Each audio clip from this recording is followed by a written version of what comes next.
بسم اللہ الرحمن الرحیم۔ ناظرین السلام علیکم۔ اسماعیل خان ایک نئی ویڈیو کے ساتھ آپ کی خدمت میں حاضر ہے۔ آج ہم بات کرنے والے ہیں قاضی کے بعد کے پاکستان کی، کہ قاضی کے جانے کے بعد پاکستان کیسا ہے۔ تھوڑا سا میں قاضی فائز عیسیٰ کے عدالتی بیک گراؤنڈ پر بات کرنا چاہوں گا۔ اس سے پہلے قاضی فائز عیسیٰ کا نام عدالتی تاریخ میں اس وقت سامنے آیا، خاص طور پر جب انہوں نے فیض آباد دھرنا کیس کا فیصلہ دیا، جس سے لوگوں کو لگا کہ قاضی صاحب اینٹی اسٹیبلشمنٹ ہے۔ تو جو پاکستان کے لبرلز اور نون لیگ اور دوسرے جو طبقات تھے جو اینٹی اسٹیبلشمنٹ خود کو شو کر رہے تھے، یا حقیقتاً میں کچھ لوگ تھے، تو وہ قاضی فائز عیسیٰ سے بڑے خوش ہوئے۔ اس کے بعد عمران خان دور میں قاضی فائز عیسیٰ کے خلاف ریفرنس دائر کیا گیا۔ اب یہ ریفرنس جو ہے بظاہر یہ لگا کہ چونکہ قاضی صاحب نے فوج کے خلاف فیصلہ دیا ہے، اس لیے فوج جو ہے یہ ریفرنس دائر کرا رہی ہے۔ تو اب جو لبرل صحافی تھے، نون لیگ کے صحافی تھے، یا دوسرے آزاد طبیعت صحافی تھے، ان لوگوں نے قاضی صاحب کی حمایت کی، اور عدلیہ کے اندر بھی ایک تاثر پیدا ہوا کہ فوج جو ہے وہ ججوں کو کمزور کرنا چاہتی ہے، عدلیہ کو کمزور کرنا چاہتی ہے، قاضی صاحب کو ہٹانا چاہتی ہے، یہ ان کو اس جرم کی سزا دینا چاہتی ہے کہ انہوں نے اینٹی اسٹیبلشمنٹ فیصلہ کیوں دیا۔ اس طرح قاضی، نون لیگ، عدلیہ اور لبرلز اور اس طرح کے جو دوسرے طبقات تھے آزاد غیر جانبدار حلقے، ان کی نظروں میں ہیرو بن گئے، اور عدلیہ سپریم کورٹ میں کافی سارے جو لوگ تھے وہ ان کی حمایت میں کھڑے ہو گئے، صحافی کھڑے ہو گئے، جس میں اسد طور تھے، مطیع اللہ جان تھے۔ پھر ان لوگوں کو ایجنسیوں نے اٹھا لیا، جس سے یہ تاثر زیادہ گہرا ہوا کہ اس کے پیچھے اسٹیبلشمنٹ ہے۔ اس وقت کسی نے یہ سوچنے کی زحمت گوارا نہیں کی کہ آیا یہ ریفرنس ٹھیک ہے، قانونی بنیاد پر ہے یا نہیں۔ یعنی آپ یوں کہہ سکتے ہیں اس کو کہ کلمۃ الحق اریدہ بہ الباطل، کہ بات تو سچی تھی لیکن ان کی نیت خراب تھی، وہ صرف اپنا ذاتی انتقام لینا چاہتی تھی اسٹیبلشمنٹ ان سے، اور وہ تمام لوگوں کی کمزوریاں اپنے پاس رکھتے ہیں۔ تو قاضی اس لیے ہیرو بن گئے۔ اس زمانے میں مجھے یاد آتا ہے کہ سہیل وڑائچ جو جنگ کے صحافی ہیں اور ان کو حکومت کا غیر سرکاری اسٹیبلشمنٹ کا ترجمان بھی سمجھا جاتا ہے، انہوں نے ایک کالم لکھا جس میں انہوں نے قاضی صاحب کے خاندانی بیک گراؤنڈ پر روشنی ڈالی، ان کی تعریف میں زمین آسمان کے کلابے ملا دیے۔ یعنی ان کا کالم پڑھ کر لگتا تھا غالب کا وہ شعر یاد آ گیا کہ دیکھنا اس تقریر کی لذت کے جو اس نے کہا، میں نے یہ جانا کہ گویا یہ بھی میرے دل میں ہے۔ یعنی یوں لگتا تھا کہ گویا ایک ایک لفظ حق پر مبنی ہے، سچ پر مبنی ہے، اور قاضی صاحب واقعی اس پاکستان کے، اس قوم کے مسیحا ہیں، اور اس قوم کو فائز المرام کرنے والے ہیں۔ اس کامیابی اس کا مقدر ٹھہر چکی ہے۔ اس ملک میں انصاف کا پرچم لہرائیں گے، اس ملک میں انسانی حقوق کی آواز بلند ہوگی، صدائیں بلند ہوگی۔ جبکہ اس کے بالمقابل اوریہ مقبول جان صاحب نے بھی ایک کالم لکھا۔ انہوں نے اس کالم میں قاضی فائز عیسیٰ کا خاندانی بیک گراؤنڈ دے کر ان کے پرخچے اڑا دیے، اور ان کو کالم پڑھ کر بھی یہی لگتا تھا کہ میں نے یہ جانا کہ گویا یہ بھی میرے دل میں ہے۔ یعنی ایسا محسوس ہوتا تھا کہ گویا اوریہ مقبول جان بھی 100% صحیح بات کر رہے ہیں۔ تو جس بندے نے وہ دونوں کالم پڑھے ہوں گے تو وہ اپنی جو کنفیوژن اس کے اندر پیدا ہوئی ہوگی، وہ اس سے دامن نہیں چھڑا پایا ہوگا۔ خیر، وقت گزرتا گیا، قاضی صاحب جو ہے ایک دن پاکستان کے چیف جسٹس بن گئے، اور چیف جسٹس بننے سے پہلے انہوں نے جو عدلیہ کے اندر کیا وہ بھی ایک کہانی ہے۔ جیو خاص طور پہ ان کو ہیرو بنا رہا تھا، وہ خط لکھ دیتے تھے عمر عطا بندیال کے خلاف۔ عمر عطا بندیال کے فیصلوں کو انہوں نے ڈیمیج کیا۔ جب 2 اسمبلیاں توڑ دیں، پنجاب اور کے پی کے کی، اس کے بعد آئین کے مطابق الیکشن ہونے تھے، تو عمر عطا بندیال نے فیصلہ دیا اس کے خلاف قاضی صاحب کھڑے ہو گئے اور انہوں نے اس فیصلے کو سبوتاژ کرنے میں کوئی کسر نہیں چھوڑی، حتیٰ کہ سپریم کورٹ اتنی کمزور ہو گئی کہ پاکستان کی تاریخ میں پہلی بار ہوا کہ سپریم کورٹ اپنے فیصلے پر عمل درآمد نہیں کرا سکی، اور سیاستدان پہلے ہی کہہ رہے تھے، مولانا فضل الرحمان، رانا ثناء اللہ اور بہت سارے لوگوں نے تنزیہ کہا کہ 14 مئی کو الیکشن نہیں ہوں گے، اور 14 مئی سے پہلے انہوں نے 8 مئی کو عمران خان کو گرفتار کر لیا غیر قانونی طور پر، غیر آئینی طور پر، اور بدماشی کر کے وہاں نیم فوجی دستوں کے ذریعے، پیراملٹری فورسز کے ذریعے، جب وہ بائیو میٹرک کروانے گئے ہوئے تھے اسلام آباد ہائی کورٹ کے احاطے سے، حالانکہ پاکستان کا آئین قانون یہ کہتا ہے کہ کمرہ عدالت کے احاطے میں سے جو انصاف لینے کے لیے جو شخص آیا ہوا ہو تو اس نے عدالت کے سامنے خود کو سرنڈر کر دیا ہے، ایسے شخص کو گرفتار نہیں کیا جا سکتا، لیکن اس کے باوجود ان کو گرفتار کر لیا گیا، ان کے گریبان پر ہاتھ ڈالا گیا، ان کو گھسیٹ کر دھکے دے کر لے جایا گیا، جس سے قوم میں اشتعال پھیلا، اور اس کے بعد جو ہے احتجاج ہوا، کچھ لوگ اس احتجاج میں گھس گئے، انہوں نے اس کو پرتشدد بنایا، جس کا آج تک فیصلہ نہیں ہو سکا، حالانکہ 24 مئی کو ہی عمران خان نے پٹیشن دائر کی تھی کہ اس پہ جوڈیشل انکوائری کی جائے 9 مئی کے واقعات پر، لیکن 9 مئی کو بہانہ بنا کر پوری پی ٹی آئی کو جو ہے ختم کرنے کی کوشش کی گئی، اور جو کچھ بھی ہوا وہ پاکستان کی تاریخ کا ایک سیاہ باب ہے۔ اگرچہ وہ اپنے مقاصد میں تو کامیاب نہیں ہوئے، لیکن پاکستان کی بہت ساری روایات، قانونی، آئینی، اخلاقی روایات پامال ہوئیں۔ اس کے بعد قاضی صاحب چیف جسٹس بن گئے، ان کی بد اخلاقی، ان کا نان سینس ہونا، ان کا بدتمیز ہونا، ان کا غصے میں آنا، ان کا اشتعال میں آنا، ان کی منتقم المزاجی وہ کھلتی چلی گئی، حتیٰ کہ وہ اپنے ساتھی ججوں سے بھی لڑنے لگ گئے، انہوں نے نہایت متنازع فیصلے دیے۔ تو اب جب وہ ریٹائر ہو کر جا چکے ہیں، پاکستان کی جان اس بہت بڑی نحوست سے چھوٹ چکی ہے، تو میں محسوس کرتا ہوں جب میں سوشل میڈیا دیکھتا ہوں، جب یوٹیوب پر جاتا ہوں، جب ٹک ٹاک پر جاتا ہوں، یا جہاں پر بھی پبلک اوپینین موجود ہے، تو میں محسوس کرتا ہوں کہ قاضی صاحب کے جانے کے بعد پاکستان میں ایک امید کی کرن لوگوں میں جاگ گئی ہے۔ یہ مایوس پاکستان، یہ جو 24 کروڑ لوگوں کا پاکستان ہے، یہ جو دنیا کی 5ویں بڑی قوم ہے، یہ مایوسی کی انتہا پر تھی۔ یعنی ایک گیلپ سروے کے مطابق پاکستان کے 94% لوگ پاکستان کو چھوڑنا چاہتے تھے، اور خاص طور پہ ایک یونیورسٹی میں جب سروے ہوا تو 100% لوگوں نے پاکستان سے باہر جانے کی خواہش ظاہر کی۔ 10 سال میں 73 لاکھ لوگ پاکستان چھوڑ گئے۔ پاکستان میں روز پاسپورٹ بنانے کی 50,000 اپلیکیشنز آتی ہیں، اور اس میں آپ یہ دیکھیں کہ پاکستان کی حکومت کے پاس جو ہے کیپیسٹی صرف 1600 پاسپورٹس بنانے کی ہیں، اپلیکیشن 50,000 ہیں۔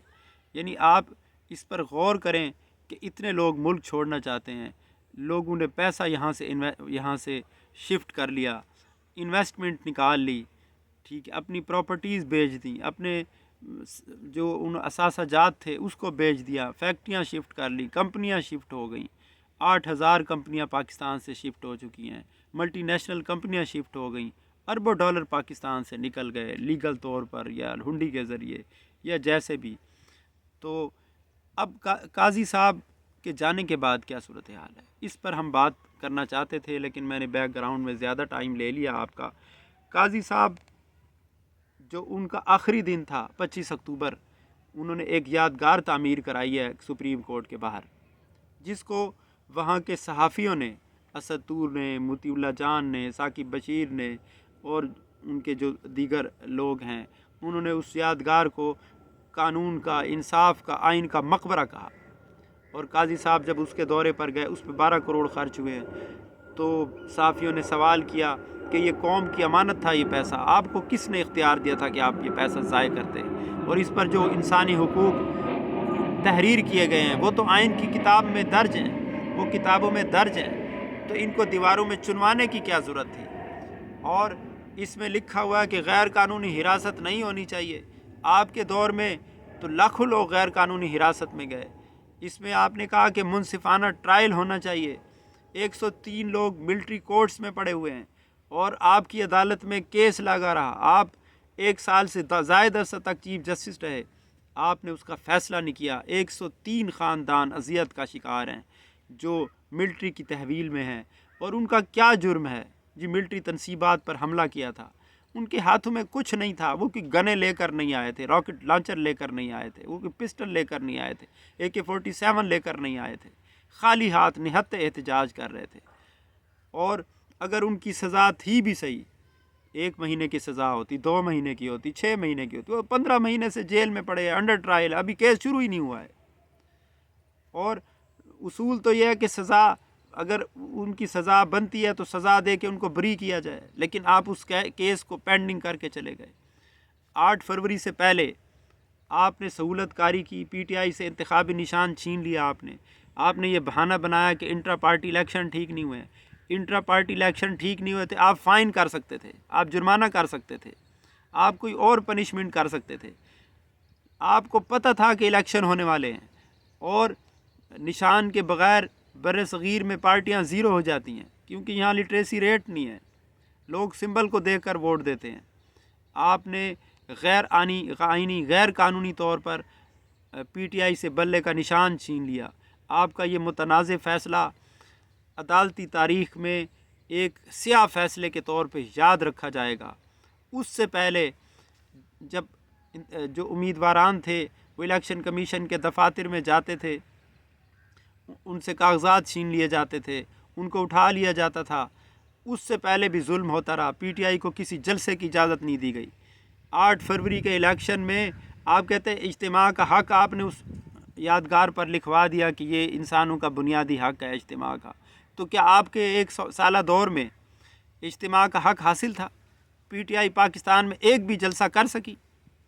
آپ شتر مرغ کی طرح, جیسا کہ جسٹس منصور علی شاہ نے کہا ہے, آپ شتر مرغ کی طرح اپنا سر جو ہے ریت میں دبائے بیٹھے رہے. آپ نے PTI پر ہونے والے تمام مظالم کو نظر انداز کیا, اگنور کیا. PTI ایک پارٹی نہیں تھی, وہ پاکستان کی سب سے بڑی سیاسی پارٹی تھی. 70 سے 80% لوگ اس کے ساتھ تھے. گویا آپ نے پاکستان کے 80% لوگوں پر ظلم کیا, ظلم ہونے دیا. 9 مئی کے بعد جو واقعات پیش آئے, عمران خان پر حملہ ہوا, عمران خان کے گھر کو توڑ دیا گیا, آپ خاموش رہے. PTI کے ارکان کے, PTI کے لوگوں کے گھروں کو توڑا گیا, ان کے گھروں سے عورتوں کو اٹھایا گیا. حتیٰ کہ جو عدلیہ تھی, اسلام آباد ہائی کورٹ کے 6 ججوں نے آپ کو لیٹر لکھا کہ ایجنسیاں ہمیں تنگ کر رہی ہیں, ہمیں بلیک میل کر رہی ہیں, ہمارے بیڈ روم سے کیمرے برآمد ہو رہے ہیں. آپ نے کوئی نوٹس نہیں لیا, اس کیس کو دبا کر بیٹھے رہے, حتیٰ کہ آپ ریٹائر ہو گئے. 8 فروری کے الیکشن کے خلاف آپ کے پاس پٹیشن آئی, آپ نے اس پہ کوئی فیصلہ نہیں دیا, آپ ریٹائر ہو گئے اور اس کیس کو آپ دبائے بیٹھے رہے. اس کے بعد آپ جیسے ہی ریٹائر ہوئے, آپ کی جو ظالمانہ طاقتیں تھیں, پاکستان کے مقتدر حلقے تھے جو پاکستان کے عوام کو اپنا غلام بنانا چاہتے تھے, ان کے ساتھ پوری طرح سہولت کاری کی. 26ویں آئینی ترمیم میں آپ نے پوری سہولت کاری کی. آپ نے اپنے ساتھی ججوں کو اپنا مخالف بنا لیا. مخصوص نشستوں کے کیس میں آپ نے اس پر عمل نہیں ہونے دیا اور کوئی نوٹس نہیں لیا, حالانکہ وہ فل کورٹ کا فیصلہ تھا جس پہ آپ نے عمل نہیں ہونے دیا. آخر آپ ایک منصف تھے, آپ ایک انصاف کی کرسی پر بیٹھے تھے. 24 کروڑ لوگوں کی, دنیا کی 5ویں بڑی قوم کی قسمت آپ کے ہاتھ میں تھی, لیکن آپ نے اپنے قلم سے تباہی پھیر دی. 24 کروڑ لوگوں کے ملک کو تباہ کر کے رکھ دیا. اکانومی تباہ ہو گئی, سماجیات تباہ ہو گئی, روایات تباہ ہو گئیں, لوگوں کے گھر توڑے گئے, لوگوں کی عورتیں اٹھائی گئیں. کیا آپ نہیں جانتے کہ یہ تو انگریز دور میں بھی نہیں ہوا تھا؟ ابوالکلام آزاد آزادی کے مجاہد تھے, عطا اللہ شاہ بخاری آزادی کے مجاہد تھے, قائد اعظم آزادی کے لیے لڑ رہے تھے, مہاتما گاندھی لڑ رہے تھے, پنڈت جواہر لال نہرو لڑ رہے تھے, حضرت مہانی لڑ رہے تھے. کیا کسی گھر کی عورتوں کو انگریز نے اٹھایا تھا؟ آپ نے انگریز دور سے کی یاد بھی بھلا دی. یعنی پاکستانیوں کو یہ لگنے لگا کہ انگریز کا دور بھی اچھا تھا, قاضی فائز عیسیٰ کا دور اس سے بھی بدتر تھا. آپ نے پاکستان میں ظلم کی ہر سرحد عبور ہونے دی، خاموش بیٹھے رہے۔ آپ انسانی حقوق کا، خاص طور پہ عورتوں کا نعرہ لگاتے ہیں۔ آپ کے سامنے خدیجہ شاہ جیل میں تھیں، بے قصور 74 سالہ ڈاکٹر یاسمین راشد، جس کی خدمات پاکستان کے لیے کسی سے ڈھکی چھپی نہیں ہے، کینسر پیشنٹ ہیں، وہ آج تک جیل میں ہیں، انڈر ٹرائل ہیں، کوئی جرم ان پر ثابت نہیں ہوا ہے۔ اگر ان کا کوئی جرم تھا، کیا ان کے پاس کوئی راکٹ لانچر برآمد ہوا تھا؟ کوئی ایٹم بم لے کر آئی تھی وہ؟ ان کو پکڑا تھا، اگر ان کی سزا بنتی تھی تو سزا دیتے۔ ابھی تک کیس ان پر نہیں چلا ہے، پولیس چالان پیش نہیں کر سکی ہے۔ عمر سرفراز چیمہ جیل میں بوڑھا ہو گیا۔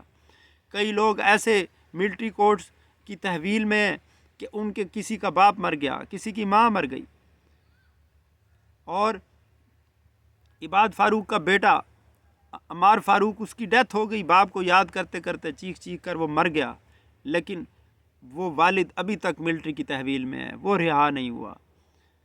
غرض آپ نے جو کرتوت کیے وہ شاید پاکستان اب کبھی نہیں بھول سکے گا۔ ارشد شریف کا کیس آپ کے سامنے تھا، آپ نے ایک دفعہ ٹیک اپ نہیں کیا۔ آپ اپنے ججوں کے ساتھ کھڑے نہیں ہوئے۔ چاروں صوبوں کی ہائی کورٹس نے کہا کہ مداخلت ہو رہی ہے۔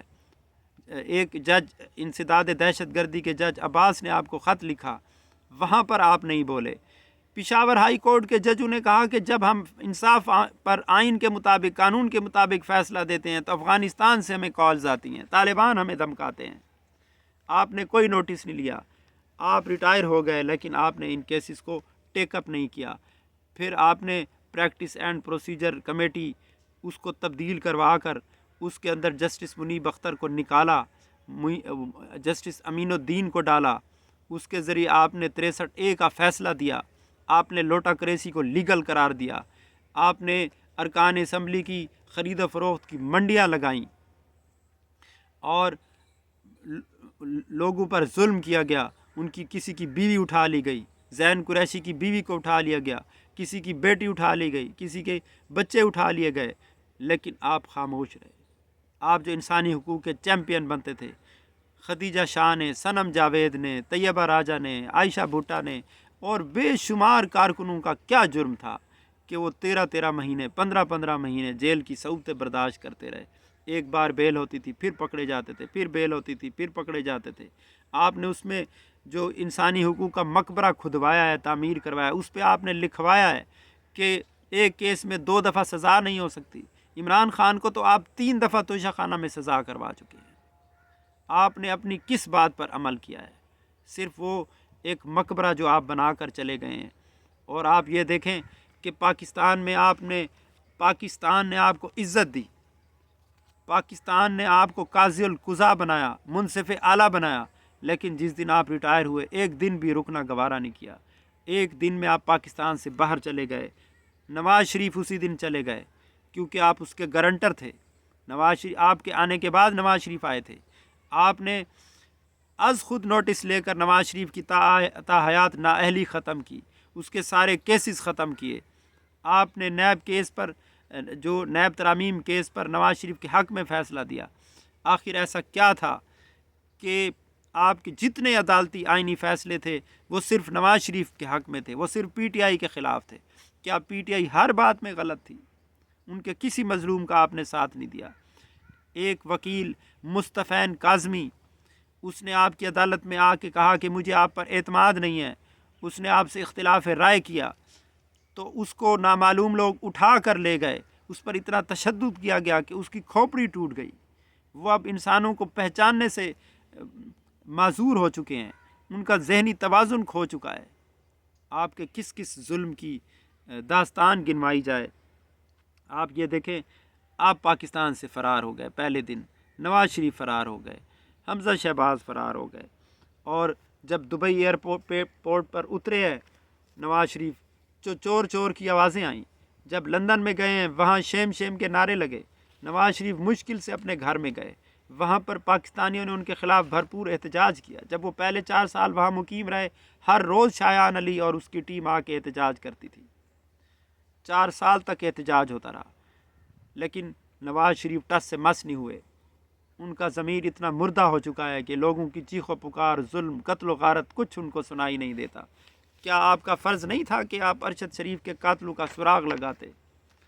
کیا آپ کو اس لیے منصف اعلیٰ بنایا گیا تھا کہ آپ اس کیس کو اپنے نیچے دبا کر بیٹھے رہیں، اس کو ٹیک اپ نہ کریں؟